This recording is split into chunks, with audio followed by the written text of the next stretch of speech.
Hi. Hi. This is, what's the date today, guys?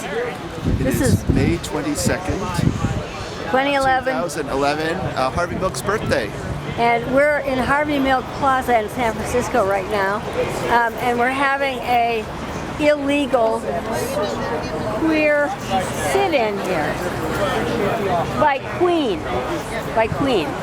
And could you tell me your name, sir? My name is Dr. Detroit.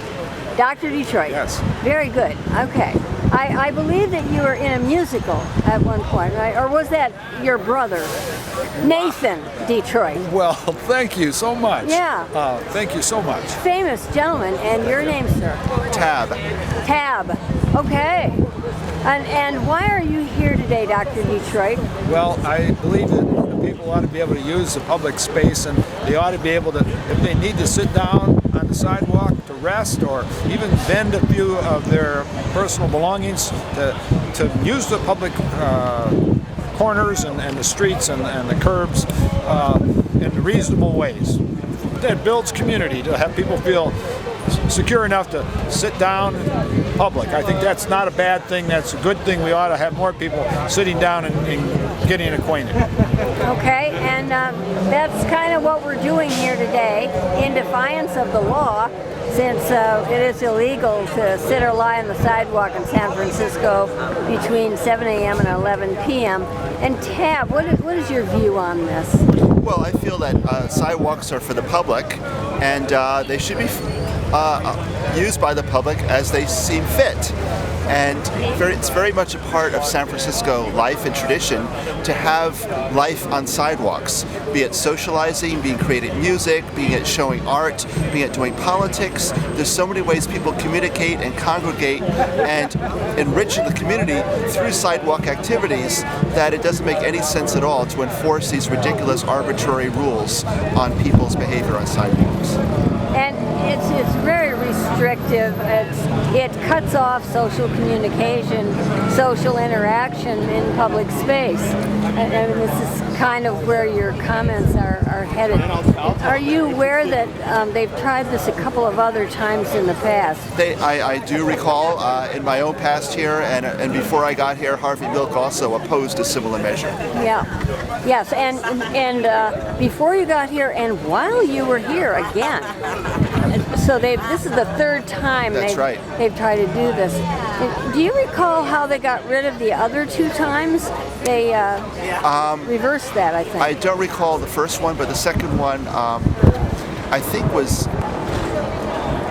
was enacted, but it either was thrown out in court or it just did not really carry over a long period of time, and more recent people felt that something needed to be reintroduced to sort of make that statement again. And what's ironic about it is that group is calling themselves Civil Sidewalks. And what you're essentially saying is that this isn't very civilized. It's not at all. You know, one way that maybe some imaginative creative solutions could be tried is merchants, maybe on Haight Street particularly, or merchants anywhere, and community groups could create community-friendly squares like this. Maybe if the merchants would try an alternative to calling the police or going out in front of their store and threatening somebody, maybe there would be a more peacemaking way for the merchant to feel less threatened, for the maybe mainstream customers to feel more comfortable, unless they exaggerate the threat of the homeless youth on Haight Street. They exaggerate the threat of the homeless in the Tenderloin. There's no creative alternatives from the community and merchant side, so maybe we should find some brainstorming with particular intersections, particular stores, particular merchants that are sore spots, and they are the source of police complaints and calls. We could cut off the complaints to the police. The police generally leave things alone until they get a complaining call, in general. And I know from my own experience that the police hate that kind of call. They don't want to do it. Consider it a nuisance call. And then this is going to engender many more, so that's going to create a lot more work for them. And you're saying merchants associations or business improvement districts should get together and come up with a win-win solution right. for the long haul in a dense city with diverse people, with the income extremes of the homeless and penniless to the millionaires and billionaires. They have a challenge to have accommodation in this city for everyone, and we don't. And there needs to be something creative done from the. It's not just the protesters or the homeless and the travelers, or just the ad hoc merchant who wants to sit down and peddle something without a license. That shouldn't be a fire drill. That should not bring out the police cruiser. There are other reasons to use the law enforcement community to protect people from assault and mayhem and other reasons to use the police in different fashion. The Sidewalks law is not directed at any violent act at all. They have laws for that already. Yes. This involves a benign act of sitting and lying, and that's it. What do you think? Well, I think once again, law enforcement locally, as in nationally, is doing all of the things in reverse of what should be happening. In other words, there's a lot of emphasis and resources put into controlling people's behaviors, and yet some of the behaviors they're complaining about are results of lack of support in other areas. So, for instance, we have homeless people in the city. Well, if we had programs in place, well-funded programs to help people find housing, work training, job finding, education, drug rehab, then we'd have less people who would have these more desperate issues of living on the street. And here in the Castro, I mean, any queer person in the Castro at some point, I'm sure, has experienced homophobia in her or his life. And it's really sad to me to think that these people who own property or own businesses or just don't want to deal with some of the riffraff as they see it on the streets are not in touch with the fact that they themselves at some point probably did experience or certainly witness some discrimination. So being that we are a beacon of hope for people around the country, you know, let's remember a third of all adolescents are queer or are questioning who end up committing suicide.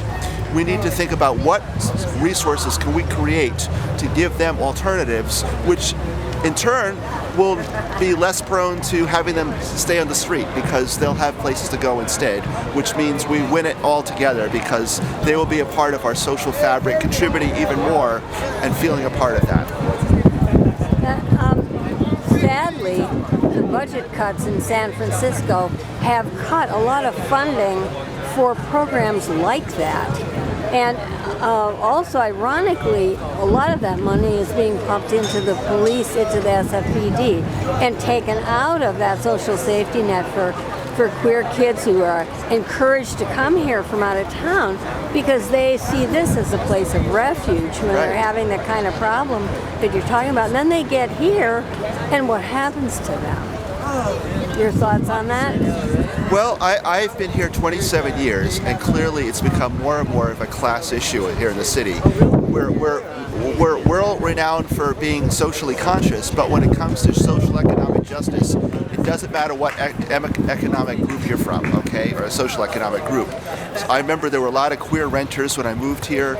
They were much more progressive as voters. They were much more in touch with the activism that happened on the streets. And over time, we have more and more people with more expensive properties, with businesses that have cost them, and I'm empathetic to small business owners and the pressures on them. But trying to sanitize a neighborhood into being squeaky clean, this illusion of that is ridiculous, because what makes this city so special is having people from all classes and all backgrounds be a part of that and contributing to it. And if we can make sure there's still that precious urban system continuing, then we will have a much more interesting, more creative, responsive community, and we won't have to worry about having to enforce these ridiculous laws because there'll be less people impoverished to begin with. This is why people come to San Francisco, for the multicultural aspect of things, the variety, the fun on the street. And I can't imagine this would be very appealing to tourism. And this seems to be a bad economic move to me. But what I want to ask